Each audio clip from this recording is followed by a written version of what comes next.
इथं सकाळ सकाळीच ना पप्पांनी पुरींना फोन दाखवायचं काम चालू केलं होतं. आता ही सगळी छान अशी मोबाईल बघत बसलेली. ओजूचा डान्स पण चालू होता. तोपर्यंत मी सगळी कामंही करून घेतली आणि परीच्या पप्पांचा डबा भरून आणून ठेवला आणि कामाला ते गेले. आणि परत माझी मम्मी ना कडेगावला गेली ती. मग येता येताच नाही इकडून आली होती आणि ती आली आणि परी तिच्या मागं नाही लागणार असं तर कधी होणारच नाही. परी तिच्या मागं लागलेली, मी तिला जाऊन देत नव्हती, तरी पण ती रडून रडून शेवटी गेलीच. पण ती मम्मी म्हणली माझी 2 दिवस मला सुट्टे, मी तिला उद्या आणून घालवते, त्यामुळं मी तिला सोडली. पण माझ्यापेक्षा जास्त तर परीचं पप्पांना तिच्याशिवाय करमत नाही आणि ओजूला पण नाही करमत. त्या दोघी छान खेळत बसते त्या. पहिली परी मला सोडून कुठंच जात नव्हती बारकी होती तेव्हा. आता जशी मोठी झाली ना तशी ती सगळ्याच्याच मागं लागायला लागली असं मला वाटायला लागले. पोरी उगाचच मोठ्या होत्या त्या.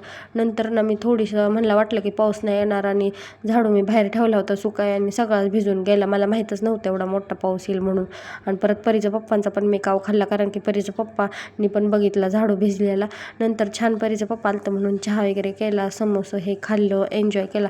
जास्त आठवण येत होती परीची, कारण ती आमच्यासोबत असली की आम्हाला पण दोघांना करमतं. परीच्या पप्पांना तर करमतच नव्हतं आणि तिला फोन 2-3 केलं, तिच्याशी सोबत बोलली तर ती म्हणली उद्या येणार आहे. मम्मी म्हणली तिला घेऊन मी उद्या येते. इकडं ओजूला तर खायची खूप जास्त इच्छा झाली ती, पण ती तिखट खात नाही. शेवटी तिला आम्ही शेव चारली आणि नंतर म्हटलं आता तुम्हाला सगळा स्वयंपाक दाखवावा म्हणून म्हटलं पहिल्यांदा ओजूला मी खाऊ करून घेतला आणि 2 वांगी काढली हिरवी. आणि हिरवी वांग्यांचं भरीत किती चवीला लागतं हे तुम्हाला पण माहीत असेल, तशी त्याची भाजी पण चवीला लागते. पण मी कालच भाजी केली होती. मी इकडं तेल लावून चिरा पाडून भाजायलाच घेतलं होतं, तेवढ्यात लाईट गेली आणि सगळा स्वयंपाक दाखवणार होती फक्त